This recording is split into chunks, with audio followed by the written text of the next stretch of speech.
प्यारे बच्चों नमस्कार। आज का टॉपिक हमारा जो है एब्स्ट्रैक्ट अलजेब्रा से चलेगा, जिसका नाम है normaliser of an element. Normaliser of an element पढ़ने के लिए आपको कंपलसरी कंडीशन है कि सेंटर ऑफ ए ग्रुप के बारे में नॉलेज होनी चाहिए, जिसके ऊपर हमारा इंट्रोडक्शन पार्ट और थ्योरम, उसका जो थ्योरम पार्ट है वो पहले आ चुका है। आप लोग पहले उसे पढ़ लीजिए, उसका लिंक आपको डिस्क्रिप्शन में मिल जाएगा और अगर आपने पढ़ लिया है तो आपका वेलकम है।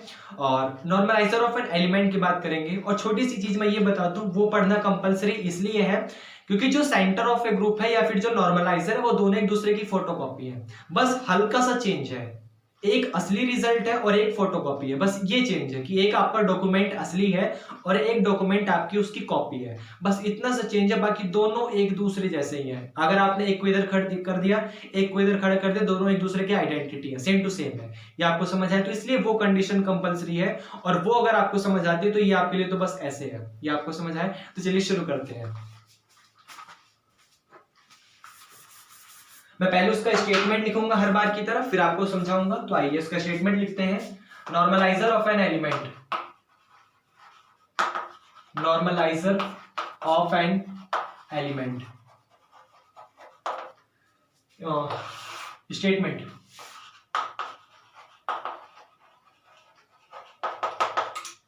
उसका स्टेटमेंट ये कहता है कि if a B a fixed element, A be a fixed element of a group G, of a group G, then the normalizer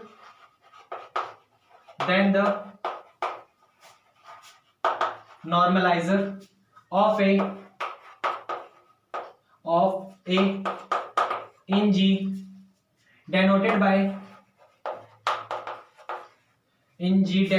by Na, मतलब normaliser, and define as the set of those element of G which commute with A,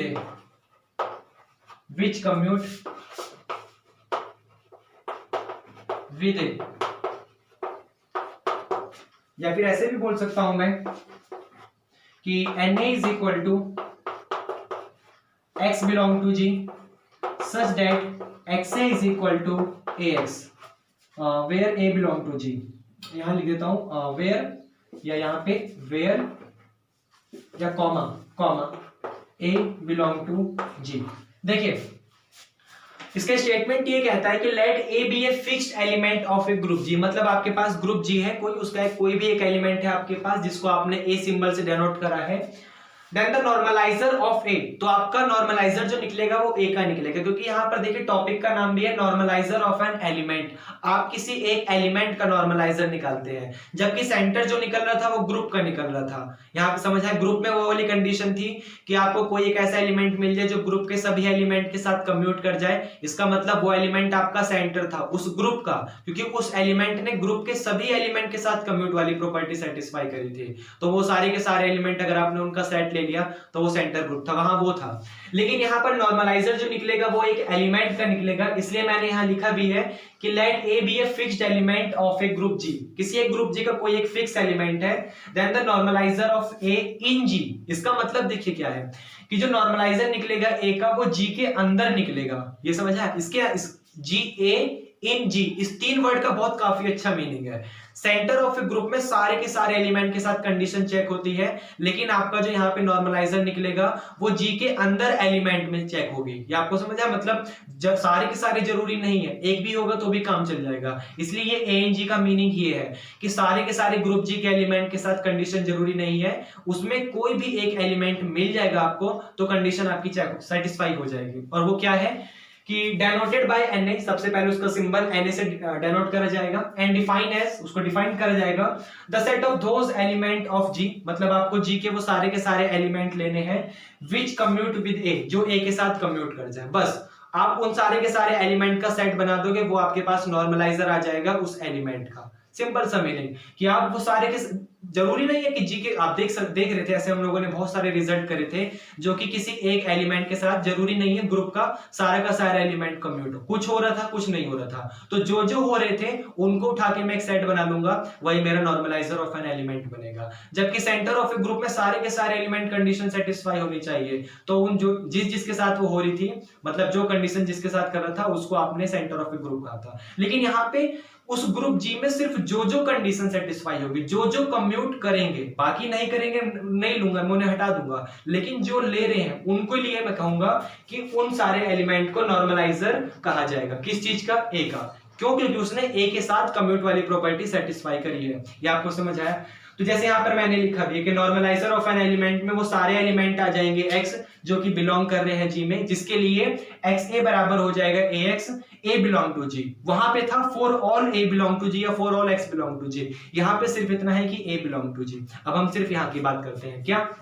अब समझाऊंगा आपको, अभी तो सिर्फ मैंने जो लिखा वो बताया। देखिए कि आपके पास कोई भी एक ग्रुप में, मान लीजिए ग्रुप का कोई भी एक एलिमेंट है आपके पास, जनरली उसका आपने नाम ए दिया, तो उस एलिमेंट ए का नॉर्मलाइजर आपके पास वो सारे एलिमेंट आ जाएंगे जो उस एलिमेंट के साथ कम्यूट करें। बस उस ग्रुप एलिमेंट ए का, जो आपके पास ग्रुप है उसका एलिमेंट ए का, वो सारे एलिमेंट आपके नॉर्मलाइजर आ जाएंगे अगर आपने उनका सेट बना लिया तो, जो उस ए के साथ कम्यूट करें। अगर जो एलिमेंट, दोबारा बोलता हूं मैं, जो एलिमेंट ए के साथ कम्यूट कर रहा है, ये तो समझ आया, जो एलिमेंट ए के साथ कम्यूटेटिव प्रॉपर्टी सेटिस्फाई कर रहा है, उन सारे एलिमेंट के सेट को मैं नॉर्मलाइजर ऑफ एन एलिमेंट कहूंगा, उस ए का। ये आपको समझ आया? और तो कुछ नहीं है, सिंपल सा मीनिंग था।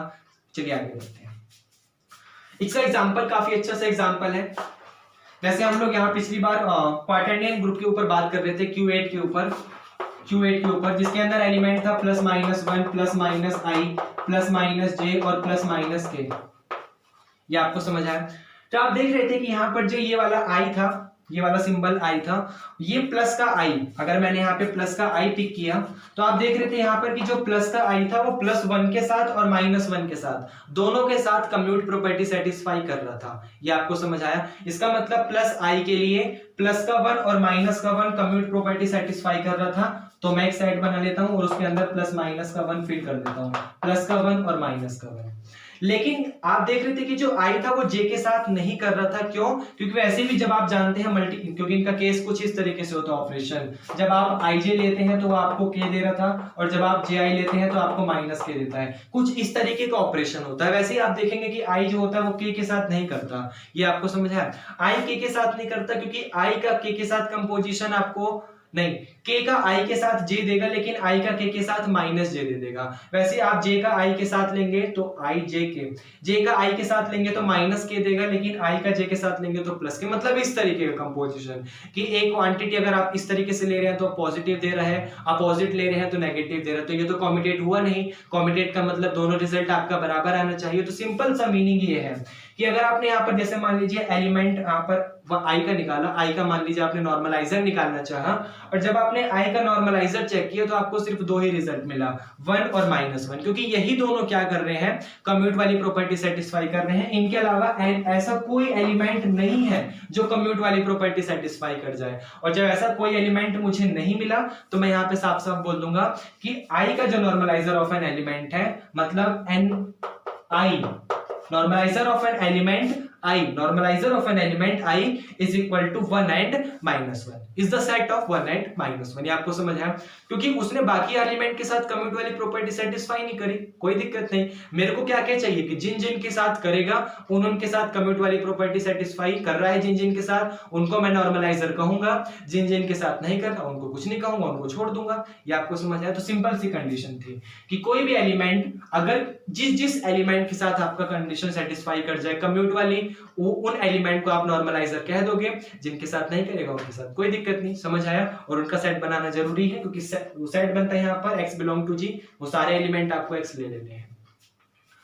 तो ये इसका इंट्रोडक्शन पार्ट था। इसके इंट्रोडक्शन पार्ट में वही सारा सेंटर ऑफ ग्रुप वाला सिंपल कंडीशन थे। एग्जांपल भी आप चेक कर सकते हैं। क्वाटर्नियन का ऐसे जे का करेंगे तो जे भी नहीं होता, जे का भी 1 - 1 होगा, के का भी 1 - 1 होगा, लेकिन 1 - 1 के सारे एलिमेंट आप देखेंगे, क्योंकि 1 की मल्टीप्लाई किसी में करेंगे कम्यूट होगा हर एक एलिमेंट के लिए, 1 की -1 की किसी में भी करेंगे वो भी हर एक एलिमेंट के लिए कम्यूट होगा। तो 1 और -1 के लिए मैं दोबारा यहाँ पे लिखूंगा कि अगर आप 1 का मान लीजिए नॉर्मलाइजर निकालना चाहते हैं 1 का, तो आपका पूरा का पूरा Q8 मिल जाएगा। अगर आप नॉर्मलाइजर निकालना चाहते हैं -1 का, तो आपको पूरा का पूरा Q8 मतलब क्वाड्रेनियन ग्रुप मिल जाएगा। लेकिन बाकी एलिमेंट के लिए सिर्फ 1 और -1 होगा, उसके अदरवाइज कोई नहीं होगा। ये आपको समझ आया? सिंपल सी कंडीशन थी। तो ये जस्ट इसका एग्जांपल था। इसके इंट्रोडक्शन एग्जांपल में कुछ ज्यादा नहीं बचता है, क्योंकि हम लोगों ने सेंटर ऑफ ए ग्रुप में पढ़ा हुआ है और यहाँ पर भी पढ़ लिया। क्या पढ़ेंगे? इंट्रोडक्शन में आपको बता दिया गया कि कोई एक एलिमेंट जो है एक जो से एलिमेंट उसके साथ कम्यूट कर जाएंगे, जो एलिमेंट ए के साथ कम्यूट कर जाएगा उन एलिमेंट एक्स को मैं कह दूंगा normaliser of an element, normaliser of A, otherwise नहीं कहूंगा। ये आपको समझ आया? तो ये इसका इंट्रोडक्शन पार्ट था। ज्यादा लंबा इंट्रोडक्शन पार्ट नहीं है, तो मुझे उम्मीद है कि मैं इसी में इसकी थ्योरम भी बना दूं। इसी में बना दूं, चलो ठीक है, इसी में इसकी थ्योरम भी फिनिश कर देता हूं मैं, नॉर्मलाइजर ऑफ एन एलिमेंट की, क्योंकि इंट्रोडक्शन पार्ट ज्यादा लंबा बना नहीं है। अब ज्यादा लंबा नहीं बना तो क्या अलग अलग पार्ट ब्रेक करें या कर दें? नॉर्मलाइजर ऑफ एन एलिमेंट कर दें क्या? चलिए ठीक है, कर देते हैं। ठीक है, और बाकी हाँ अच्छा लगा तो पढ़ते रहिए। Thank you, bye. कर देते हैं ब्रेक।